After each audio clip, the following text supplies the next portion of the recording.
Hey everybody, I'm Brian Way, and I'm standing in front of my Tacoma, and I'm going to try to answer some of the most asked questions I get about it, and that's about the onboard air compressor system that I have by ARB and all the other custom work that comes along with it. So stay tuned and check it out. All right, so obviously at the heart of this whole system is the ARB twin air compressor. This thing is 100% duty cycle, which means it can run continuously non-stop. It does draw a bit of electricity. It takes two 40-amp circuits, and you're not going to want to switch those. It has a built-in, a nice internal system, so you only need to feed it with a trigger wire.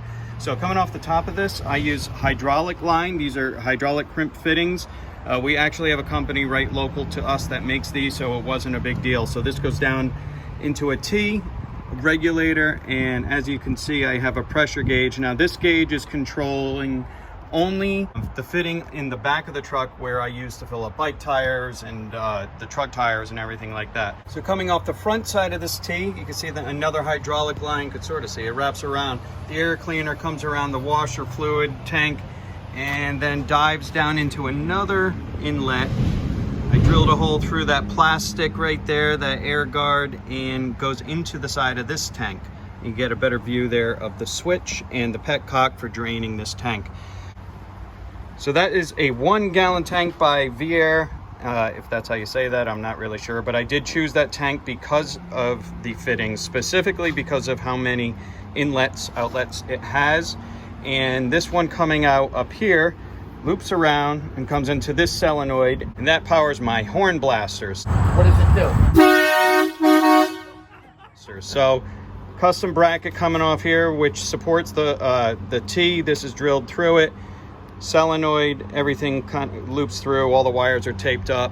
Also what supports this Vair Tank is another custom bracket.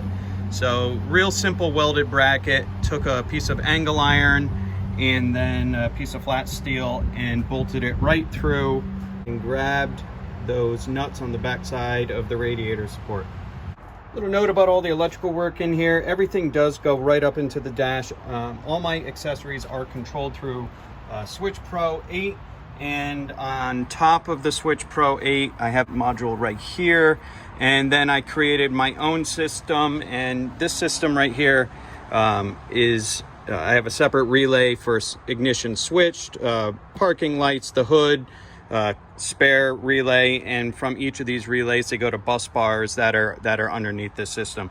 I could talk about that in another video, but I wanted to give a brief explanation about that. The other thing that I did, because of this front end here, we do have an SSO bumper. I got a winch in there and buried the winch completely down inside, disconnected the remote control system and ran all the wiring right up into here so you don't have to reach down and turn the system on and off. You could plug your remote right in, but it is a wireless system on top of it to make it easy.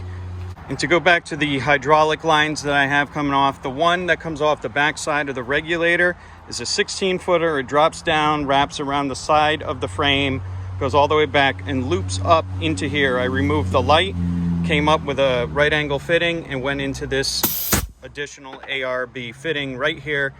And that's how I keep all the air. This is active all the time, so whenever I need it, I could either fill up the bike tires. There's enough pressure in that 1-pound tank to fill up a few bike tires without even turning it on, so it works really well.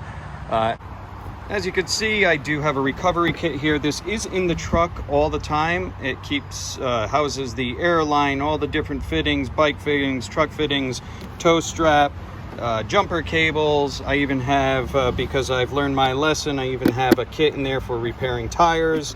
And those are the necessity items to keep on the road, a little cordless flare as well.